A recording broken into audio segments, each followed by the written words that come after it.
আজি AICCয়ে অসমৰ প্ৰদেশ কংগ্ৰেছ কমিটিৰ সভাপতিৰূপে গৌৰৱ গগৈক নিযুক্তি প্ৰদান কৰিছে। মই গৌৰৱ গগৈলৈ শুভেচ্ছা জ্ঞাপন কৰিছোঁ, অভিনন্দন জনাইছোঁ আৰু আশা কৰিছোঁ যে গৌৰৱ গগৈৰ নিযুক্তিয়ে কংগ্ৰেছ দলৰ সাংগঠনিক কাম কাজ ত্বৰান্বিত কৰাৰ লগতে সমগ্ৰ অসমৰ বিৰোধী ৰাজনৈতিক যি শক্তি সেই শক্তিকো ত্বৰান্বিত কৰিব। ইউনাইটেড আমাৰ যিটো ফ্ৰণ্ট আছে সেইটোকো ত্বৰান্বিত কৰিব আৰু আমি সকলোৱে মিলি নিশ্চয় 2026 চনত বিজেপি দলক পৰাভূত কৰিব পাৰিম। মই গগৈ আৰু শইকীয়া যদি উপাধি বুলি কৈছে নিশ্চয় তেওঁ ভুল কৈছে।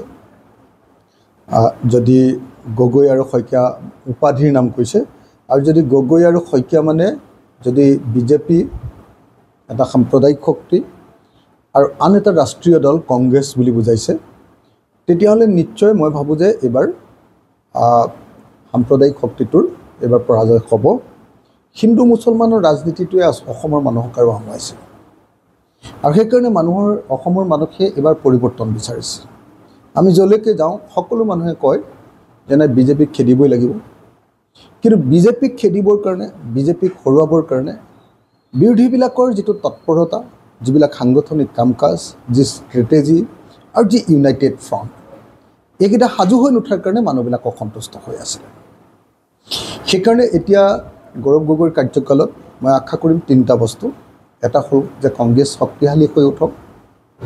দ্বিতীয়তে মই আশা কৰিম যে 2026 চনৰ কাৰণে তেওঁলোকে ৰণনীতি তৈয়াৰ কৰক, তেওঁলোকৰ নিজৰ সাংগঠনিক শক্তি বঢ়াৰ লগতে, আৰু তৃতীয়তে বিৰোধী শক্তিবিলাকক ঐক্যবদ্ধ কৰি 2026 চনত বিজেপিক হৰুৱাবৰ কাৰণে এটা বিৰোধী ঐক্য মঞ্চৰ কাৰণে গৌৰৱ গগৈ আন্তৰিকতাৰে কাম কৰক আৰু বিৰোধীক ঐক্যবদ্ধ কৰক।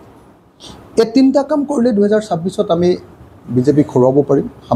হিন্দু সাম্প্ৰদায়িক দল বিজেপিক হৰুৱাব পাৰিম, মুছলমান সাম্প্ৰদায়িক দল AIDF-ক হৰুৱাব পাৰিম আৰু তেতিয়া অসমত গণতন্ত্ৰ আকৌ প্ৰতিষ্ঠা হ'ব। আৰু যদি নহয় তেতিয়াহ'লে আকৌ বিজেপি আহিব।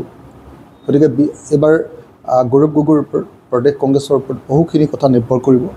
আশা কৰোঁ আজি গৌৰৱ গগৈ ডাঙৰীয়াক শুভেচ্ছা জ্ঞাপন কৰাৰ লগে লগে একেটা সময়তে তেখেতক 2026 কাৰণে ঐক্যবদ্ধভাৱে আগবাঢ়িবৰ কাৰণে আহ্বান জনাইছোঁ।